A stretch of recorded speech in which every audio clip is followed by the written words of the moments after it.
कैसे हैं आप सभी। उम्मीद करता हूँ आप सभी स्वस्थ होंगे। मध्य प्रदेश प्राथमिक शिक्षक भर्ती संबंधी आप लोगों ने जो बहुत सारे कमेंट किए थे वर्ग 3 को लेकर, डॉक्यूमेंट्स को लेकर, कि आपका जो है अभी ये वाला डाउट क्लियर नहीं हो पा रहा है। तो जैसे कि SC ST OBC EWS किन किन को जो है नए सर्टिफिकेट बनवा लेना चाहिए, चाहे ऑफलाइन हो चाहे आपका जो है ऑनलाइन हो, यानी डिजिटल फॉर्म में हो। और दूसरी चीज़ आप लोगों ने बात किया था विकलांग जो हैं, जितने भी हमारे दिव्यांगजन भाई बहन हैं, उन्होंने भी जो है काफ़ी कमेंट किए हैं डॉक्यूमेंट्स को लेकर। फिर आप लोगों ने बात करी थी अतिथि शिक्षक को लेकर भी बात करिए, रोजगार पंजीयन को लेकर भी बात करिए। तो सारी चीज़ें मैं आपको थोड़ा सा बताने वाला हूँ, तो पूरा वीडियो आप इसको देखिएगा और लोगों तक शेयर करिएगा। जो आपके कमेंट होते हैं उन्हीं के ऊपर वीडियो बनाने का प्रयास किया जाता है, और वीडियो बनाने का मोटिव ये होता है हमारा कि एक दूसरे की हमें मदद करते रहना चाहिए, जिससे किसी को भी कोई समस्या ना आए और सब तक जो है जानकारी पहुंच सके, कोई जानकारियों से वंचित ना रह सके।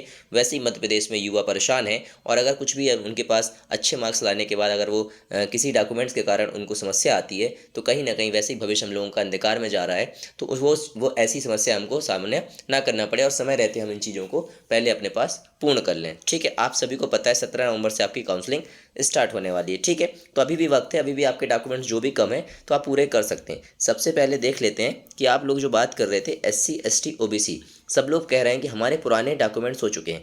ये बताइएगा उनको आप लोग, देखिए अगर डिजिटल करा लिए हैं तो बहुत बढ़िया बात है। अगर डिजिटल आपने नहीं कराया, मतलब नवीनतम आपने डिजिटल रूप में नहीं कराया, तो बिल्कुल भी चिंता ना करिए। ऑफलाइन भी आपका सिर्फ उसमें एक बात याद रखना कि वैध होना चाहिए, ये वाली बात आपको ध्यान रखना है। ठीक है, यहाँ पर देखिए ये जो शब्द लिखा है ना, इस शब्द को आप लोग ध्यान से पढ़िए। इसका मतलब इंपॉर्टेंट होता है कि मध्य प्रदेश के सक्षम अधिकारी द्वारा वैध होना चाहिए। ये पॉइंट आपके पास क्लियर होगा तभी आपको समझ में आने वाला है। ठीक है, अब ये वाला जो है SC ST OBC तो चलो ठीक है, लेकिन मुख्य मुद्दा जो आएगा वो EWS वालों के लिए समस्या क्रिएट करेगा, क्योंकि EWS वालों को सिर्फ रनिंग ईयर का चाहिए। ये ध्यान रखना, जो हमारा प्रेजेंट सत्र है उसका आपके पास EWS होना चाहिए, जिससे आप लोग वहाँ पास वैध हो जाएंगे, वैलिड माना जाएगा। आपको पुराना नहीं लगाना है, इस चीज़ का जरूर आप लोग ध्यान रखेंगे। ठीक है, तो ये वाला पॉइंट आप EWS वालों को बहुत अच्छे से ध्यान रखना है।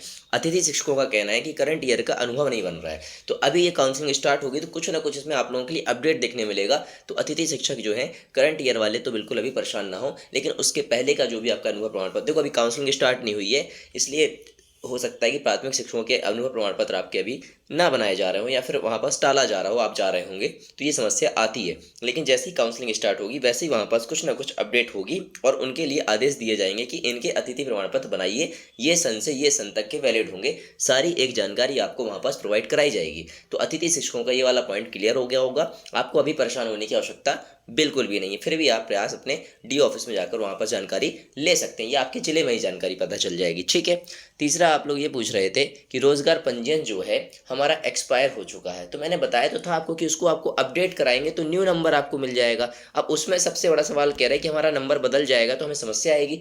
बिल्कुल भी नहीं आएगी, इसकी चिंता आप छोड़ दीजिएगा। ठीक है, इसको लेकर आप लोगों ने बहुत सारा कमेंट किया हुआ था।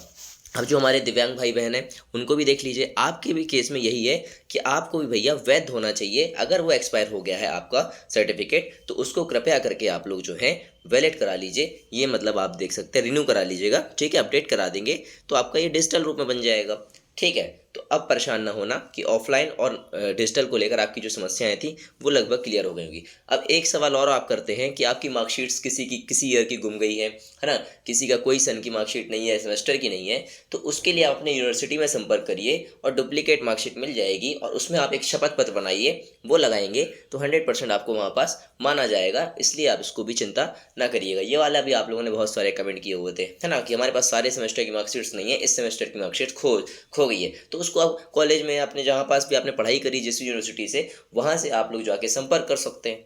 ठीक है, 10th 12th में आप लोग कहते हैं कि हमारा सरनेम नहीं है, या फिर किसी डॉक्यूमेंट में हमने पूरा सरनेम लिख दिया है, इससे क्या समस्या आएगी? बिल्कुल समस्या नहीं आएगी। जो आपके डॉक्यूमेंट्स होंगे उसमें बस आपका सेम होना चाहिए। अगर कुछ भी चेंजेस है तो ये लास्ट वाला पॉइंट आप ही के लिए तो बनाया गया है कि भैया अगर कुछ भी आपके पास उपनाम परिवर्तन है तो उसमें आपका एफिडेविट शपथ पत्र लग जाएगा। तो बढ़िया से ये भी आप एफिडेविट बना लीजिएगा अपने पास में जाके। ठीक है, तो बस ये आपके जितने डॉक्यूमेंट से संबंधित है, बस इसको ध्यानपूर्वक सुनेंगे तभी तो आपको समझ में आएगा वीडियो। आप लोग क्या करते हैं, जल्दबाजी में देखते हैं, स्किप कर देते हैं, सुनते पूरी बात है नहीं, फिर कमेंट में कमेंट किए जाते हैं, जिससे आपके जो है जवाब के आंसर नहीं मिल पाते हैं, सबके रिप्लाई कर पाना पॉसिबल नहीं होता। उसके लिए हम लोग पहले ही आपसे माफ़ी मांग चुके होते हैं कि जो कमेंट आते हैं उन्हीं पर तो वीडियोस बनाए जाते हैं, और जिस भी कमेंट का आंसर आप लोगों को पता होता है तो आप लोग एक दूसरे को आंसर कर दिया कीजिएगा। कमेंट सेक्शन ओपन इसलिए हमेशा होता है जिससे आप लोग अपनी प्रतिक्रिया दे सकते हैं, अपनी समस्याओं को कमेंट में मेंशन कर सकते हैं। कमेंट का मतलब ये नहीं होता कि सबको रिप्लाई किया जाए, उसको वीडियो के फॉर्म में जो आप लोगों तक जानकारी पहुंचा दी जाती है। तो ये चीज़ समझ में आई होगी। और आयु छूट संबंधी प्रमाण पत्र भी आपका सक्षम अधिकारी द्वारा ही लागू होना चाहिए, ठीक है, यदि लागू है तो। ये वाला क्लियर हो चुका है आपका। अच्छा, मैरिज सर्टिफिकेट को लेकर काफ़ी लोग असमंजस की स्थिति बनाए हुए थे, तो इसमें अभी तक मैरिज सर्टिफिकेट का नाम ही नहीं है, तो ज़्यादा परेशान होने की आवश्यकता नहीं है। लेकिन अगर आपका बन सके इस बीच में, क्योंकि अभी 1 महीने का लगभग समय है हमारे पास, 25 दिन है हमारे पास, तो उस बीच में अगर आपका बन पा रहा हो, अगर वैसे टाइम लगता है उसमें, शायद 45 दिन या 90 दिन का वक्त लगता है जहाँ तक जितना नॉलेज है हमको, तो उसमें आप लोग देख लिया, अगर बन जाए तो वेल एंड गुड है, शायद प्रक्रिया चेंज हो गई होगी, तो आप रख लीजिएगा मैरिज सर्टिफिकेट जिनकी भी शादियां हो रखी हैं, ठीक है।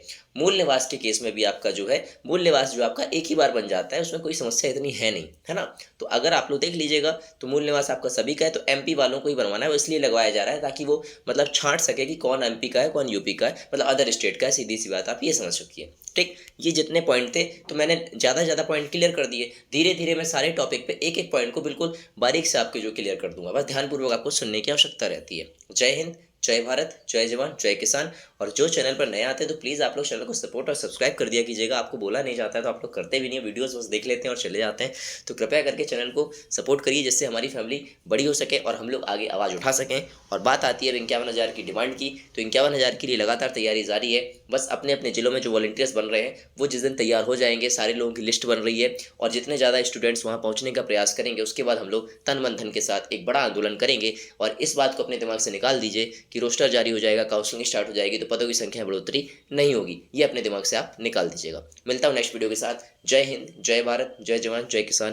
ध्यान रखिए अपना, मुस्कुराते रहिए और साथ में पढ़ाई भी करते रहिए।